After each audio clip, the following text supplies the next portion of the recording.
आप देख रहे हैं नेट्रिक न्यूज, साहस सच कहने का। नमस्कार, आप देख रहे हैं नेट्रिक न्यूज और आपके साथ मैं हूं दीप्ति द्विवेदी।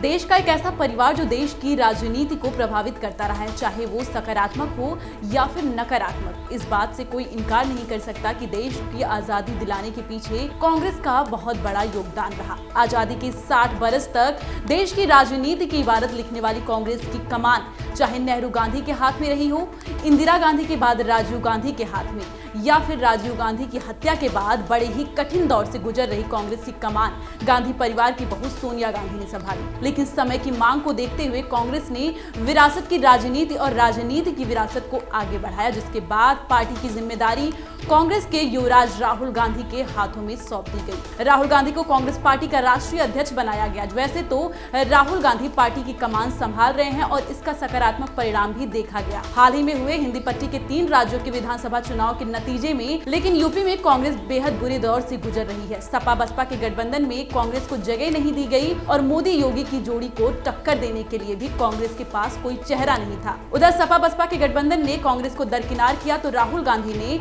फ्रंट फुट पर चुनाव लड़ने का ऐलान कर दिया। फ्रंट फुट पर यूपी में चुनाव लड़ने के लिए कांग्रेस ने तुरुप का इक्का चला दिया। अपना मास्टर स्ट्रोक खेलते हुए राहुल गांधी ने अपनी छोटी बहन प्रियंका गांधी को पार्टी का महासचिव बना दिया, साथ ही पूर्वी यूपी की जिम्मेदारी दी गई। हालांकि 47 साल की प्रियंका गांधी पर्दे के पीछे रहते हुए राजनीति में सक्रिय रही, ये अलग बात थी। प्रियंका गांधी कभी फ्रंट फुट पर नहीं आई, लेकिन अब प्रियंका गांधी फ्रंट फुट पर हैं। वहीं इस दौरान लोगों का ऐसा भी मानना है कि प्रियंका गांधी भाई राहुल गांधी के लिए राजनीति में आगे नहीं आई, लेकिन पीछे रहते हुए राहुल गांधी की ढाल बनी रही। प्रियंका गांधी के राजनीतिक सफर की बात करने से पहले प्रियंका गांधी के बारे में उनके शुरुआती जीवन का जान लेते हैं। 12 जनवरी 1972 को जन्मी प्रियंका गांधी वाड्रा दिल्ली के मॉडर्न स्कूल से पढ़ी हैं। इसके बाद उन्होंने दिल्ली यूनिवर्सिटी के जीसस एंड मैरी स्कूल से साइकोलॉजी की डिग्री हासिल की। साल 1977 में प्रियंका गांधी बिजनेसमैन रॉबर्ट वाड्रा के साथ शादी के बंधन में बंध गई। रॉबर्ट वाड्रा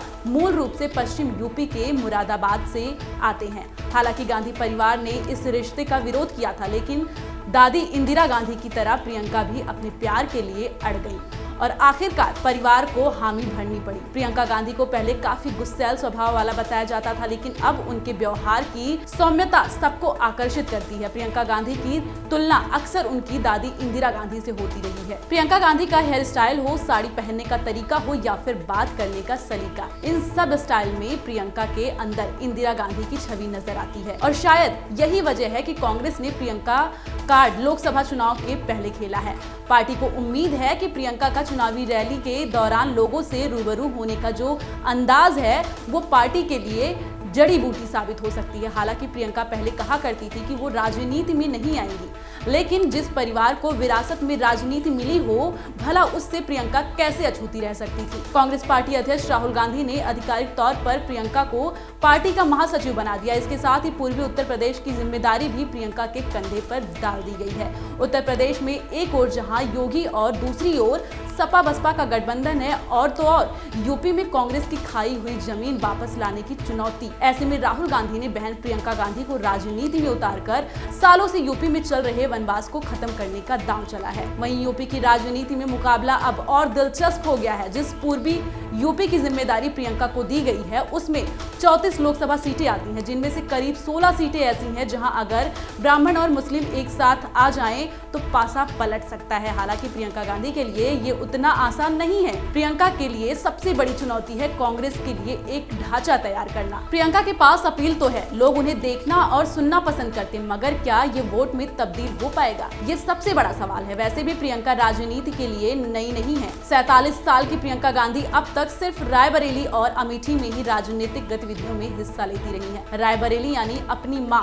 सोनिया गांधी के लोकसभा क्षेत्र और भाई राहुल गांधी के लोकसभा क्षेत्र अमेठी में वो चुनाव प्रचार करती रही हैं। इतना ही नहीं, परिवार से जुड़े मुद्दे हो या फिर पार्टी के द्वारा किए गए अहम फैसले, इन सब से प्रियंका की अहम भूमिका रही है। माना जाता है कि सोनिया गांधी को प्रधानमंत्री बनने से रोकना हो या राहुल की ताजपोशी हो रही हो, हाल ही में एमपी और राजस्थान के मुख्यमंत्री बनाने के फैसले रहे हो, इन सब में सोनिया गांधी गांधी की बेटी और राहुल गांधी की बहन प्रियंका की बात तो तवज्जो दी गई है। और तो और यूपी विधानसभा चुनाव के दौरान कांग्रेस सपा के गठबंधन की गांठ भी प्रियंका गांधी ने ही बांधी थी। कांग्रेस के राष्ट्रीय अध्यक्ष के तौर पर राहुल के सामने लोकसभा चुनाव एक बड़ी चुनौती है, जिसका सामना करने के लिए उन्हें छोटी बहन की मदद की जरूरत पड़ी है। देखना यह होगा कि यूपी में इस बार कांग्रेस प्रियंका के नेतृत्व में क्या करिश्मा कर दिखाती है, क्योंकि भले ही माना जा रहा है कि प्रियंका के आने से पार्टी में नया उत्साह भर गया है, लेकिन प्रियंका के सामने अभी भी कम चुनौती नहीं है।